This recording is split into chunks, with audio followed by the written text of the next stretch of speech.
Good evening, viewers. Welcome to the KDF Friday Bulletin. I am Sergeant Kasim Ali. The Bulletin is a show to keep you updated on events undertaken by the Ministry of Defense over the week. In our highlights tonight, the Defense Principal Secretary breaks ground for 152 housing units in Mariakani Garrison. Kenya Defense Forces troops conduct a medical camp and donate foodstuffs to the drought-stricken Lorian settlements in Samburu County. Kenya Defense Forces troops participate in range classification exercises in Chesitet. And in sports, triumphant Kenya Defense Forces boxers return home after Africa Federation Boxing Championships in Kinshasa in the Democratic Republic of Congo.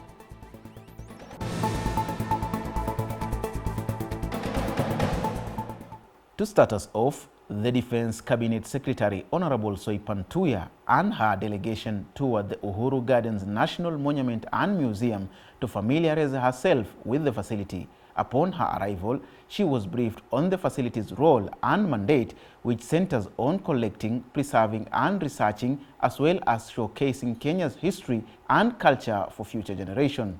The museum, under the supervision of the Ministry of Defense, is a flagship project dedicated to preserving and showcasing Kenya's history and culture. The delegation was guided through various completed galleries, including Tunnel of Martyrs, Military Heritage Gallery, Birth of Kenya Gallery, galleries of Kenya's previous heads of state, Hall of Witness, Independence Gallery, Struggle for Independence Gallery, Turi Railway Station, Tomb of the Unknown Warrior, and Plaza of the People Gallery. The Chief of the Defense Forces and the Chairperson of the National Defense University of Kenya Council, General Charles Kahariri, chaired the 8th University Regular Council meeting at the International Peace Support Training Center, Karen, here in Nairobi. The meeting focused on strategic reviews and key decisions to guide the National Defense University Kenya's continued growth and mission in national defense education. The key agenda items included the performance contract for the financial year 2024-2025 and the establishing the Defense Intelligence Academy as a new college of the National Defense University Kenya. Speaking during the meeting, General Kahariri commended the university's leadership for its dedication to training, capacity building, and research in national and security strategy, encouraging staff to equip students with the knowledge and skills to tackle evolving security challenges. In highlighting recent achievements, General Kahariri acknowledged the Council's support, citing the publication of the Volume 2 of the NDUK National Security Journal and the successful hosting of Africa Commandants Conference as a significant academic milestone. On his part, the Vice-Chancellor, Lieutenant General Jimson Mutai, announced the upcoming Second National Defense University of Kenya's graduation and convocation ceremony in November 2024. The meeting reaffirmed the National Defense University of Kenya's commitment to excellence in defense education, further solidifying its role in shaping Kenya's defense and security landscape. The Principal Secretary for Defense, Dr. Patrick Mariru, has initiated the construction of 152 housing units at Mariakani Garrison in Kilifi County.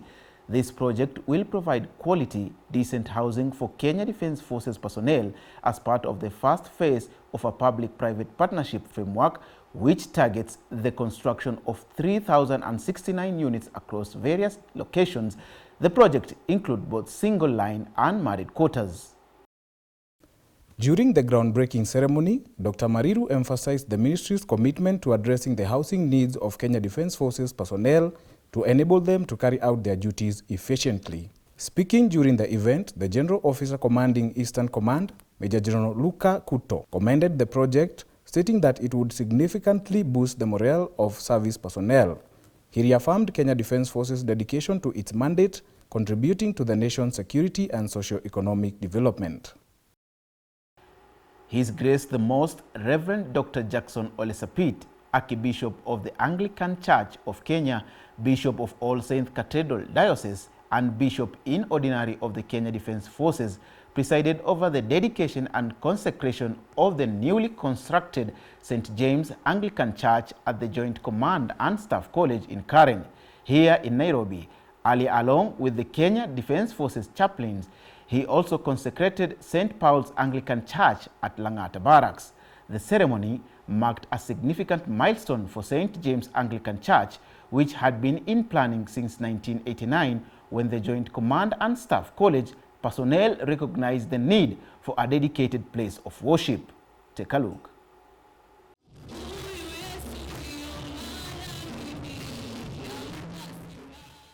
During his sermon, Archbishop Ole Sapit praised the church's architecture and encouraged congregants to seek inner spiritual beauty.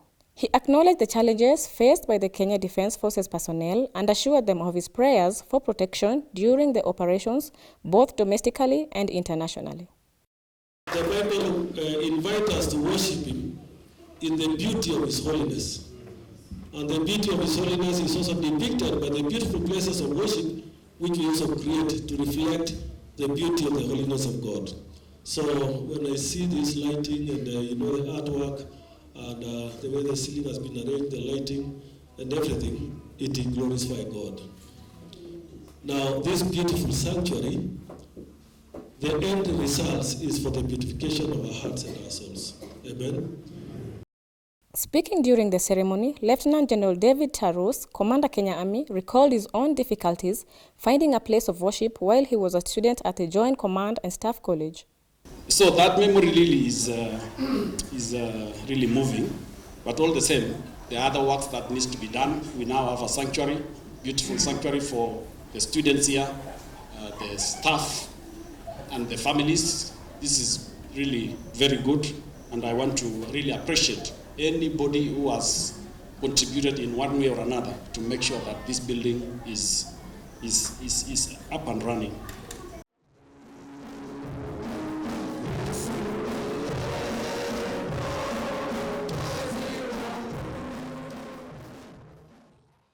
Kenya Defence Forces troops operating under the multi-agency operation Maliza Uhalifu participated in a range classification exercise to enhance their capacity and capabilities in the operational theatre. The exercise, held at Chesitate Firing Range facility, brought together troops from various forward operations bases to refine their weapon handling and marksmanship skills. While addressing the troops, the Commander Operation Maliza Uhalifu, Brigadier Stephen Huria, emphasized the importance of training as a key pillar in a soldier's welfare and driver of operational efficiency and effectiveness. As we wind up the Cyber Awareness Month, our cybersecurity team has continued to enlighten us on major social media engineering attacks, how to create a strong password, and the different cyber malware. We shall take a short break. We will be back in a moment.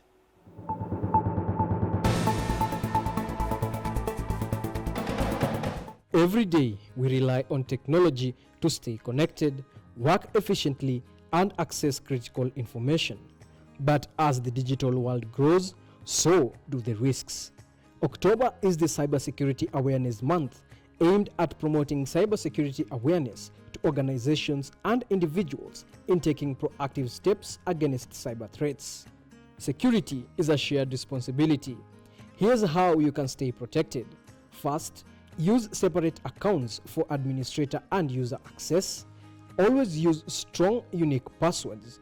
Enable two-factor authentication where possible. Be cautious with suspicious emails and links. Turn on built-in anti-malware software and firewall. Finally, keep your software and devices updated.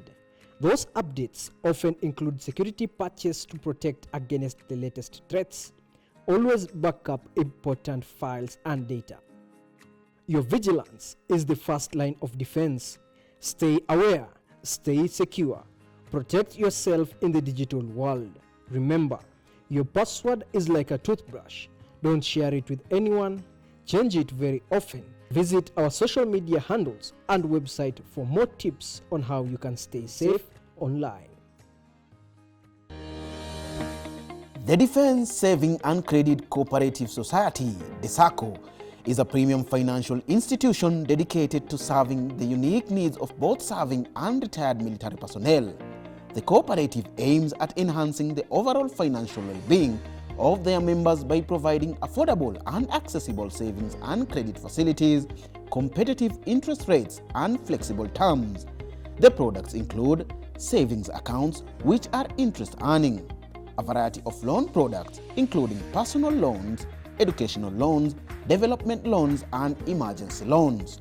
The SACCO also offers insurance services comprising of life insurance and general insurance.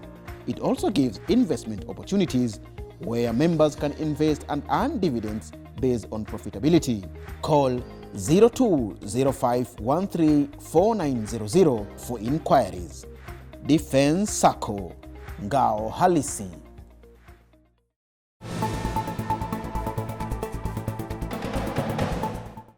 Welcome back. The Defense Savings and Credit Cooperative Society launched a two-day workshop which focused on board and supervisory committee training at Defense Headquarters here in Nairobi.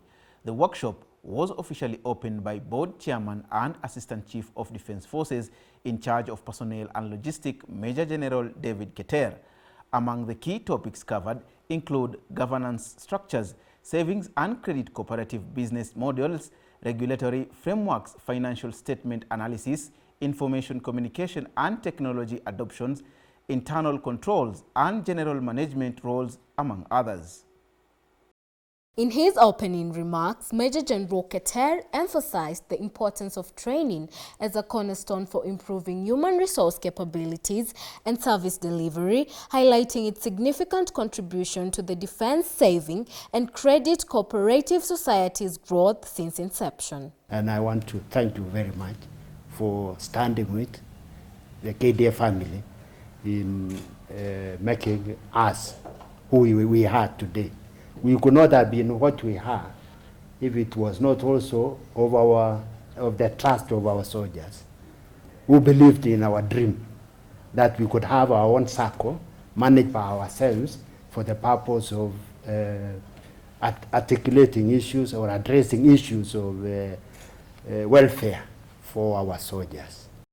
The Defense Savings and Credit Cooperative Society Chief Executive Officer Brigadier Nehemiah Kemei echoed his sentiments and urged participants to embrace best practices in management. He stressed that the training's main goal is to strengthen governance and operational efficiency within the Defense Savings and Credit Cooperative Society. In other news, the faculty and staff of the National Defense College, led by the Deputy Commandant Major General Stephen Mutuku, hosted Czech Ambassador to Kenya, His Excellency Nicole Adamkova, along with a delegation from Charles University in Prague, led by Mr. Bohumil Dobos of the Institute of Political Studies, Faculty of Social Sciences.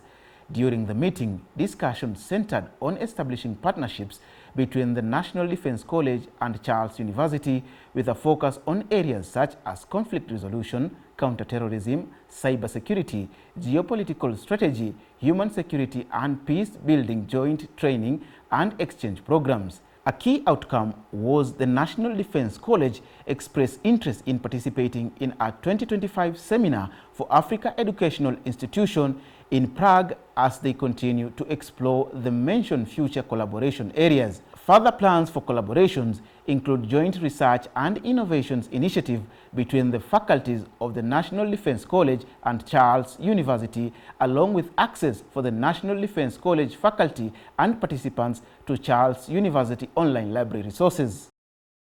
The Kenya Defense Forces operating under Operation Maliza Uhalifu recently provided humanitarian assistance to residents of the Lorien settlements in Samburu County. The troops distributed various food supplies and conducted a medical camp to support the community, which has been affected by prolonged drought and insecurity. The food donations were intended to help residents cope with the ongoing famine, while the medical camp offered treatment for various ailments, along with preventive and curative medications.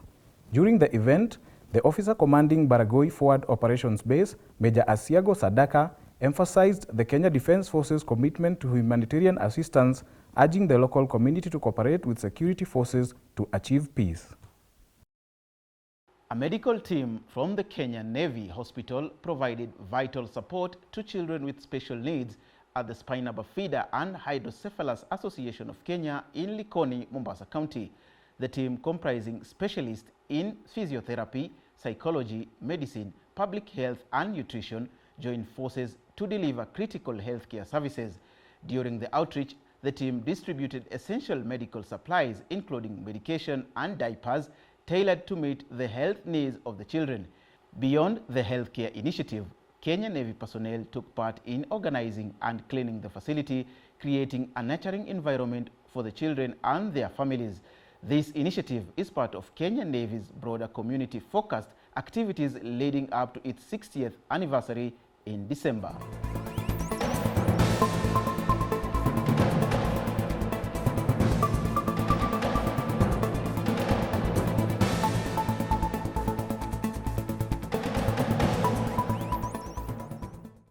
And in sports, the Commander Kenya Army, Lieutenant General David Tarus, alongside the Commander Kenya Air Force, Major General Fatuma Ahmed, joined Kenya Defence Forces officers and service members in the 2024 Nairobi Standard Chartered Marathon. Their participation highlighted Kenya Defence Forces' commitment to promoting health, resilience and esprit de corps within the force. In the elite category of the marathon, the Kenya Defence Forces male athletes demonstrated an outstanding performance across various distances. Private Vincent Mutai from Kahawa Garrison clinched victory in the 21 kilometers race, while Private Kibon Obato from the Artillery Brigade finished second. Corporal Njuguna from 2 Brigade also achieved an impressive 4th place in the men's 10 kilometers category. Kenya Defence Forces female athletes also delivered remarkable results during the event.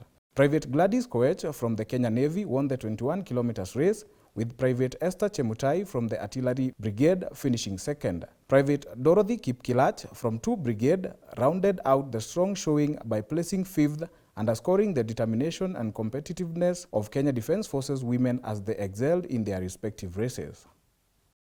The Defence Forces Amateur Boxing Association boxers achieved impressive results at the Africa Federation Boxing Championships held in Kinshasa in the Democratic Republic of Congo.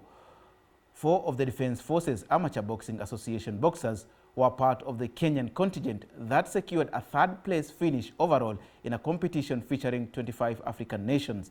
The Defence Forces Amateur Boxing Association athletes contributed 2 bronze medals to the team's success during the championships, which ran from 14th to 27th October 2024.